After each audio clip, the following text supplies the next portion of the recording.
Young star TV news Kashmir में खूनी तसादम, बंगवार बरादरी के 2 ग्रुपों में फायरिंग, 2 अफराद कत्ल, 2 जख्मी। नाजरीन, आप देख रहे हैं young star TV news Kashmir से एक अफसोसनाक खबर सामने आई है, जहां बंगवार बरादरी के 2 ग्रुपों के दरमियान फायरिंग के नतीजे में 2 अफराद जान बहक जबकि 2 जख्मी हो गए हैं।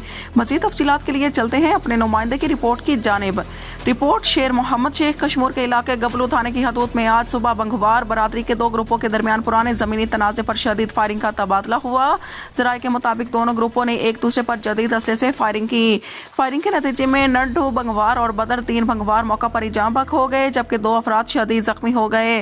जख्मियों को फौरी तिब्बी इमदाद के लिए सखर अस्पताल मुंतकिल कर दिया गया है। पुलिस के मुताबिक जान बहक अफराद की लाशों को पोस्टमार्टम के लिए बख्शियापुर अस्पताल मुंतकिल कर दिया गया है। वाक़े के बाद इलाके में कशीदगी पाई जाती है जबकि पुलिस ने मौका पर पहुंचकर मजीद नफरी तलब कर ली है और वाक़े की तहकीकात शुरू कर दी है।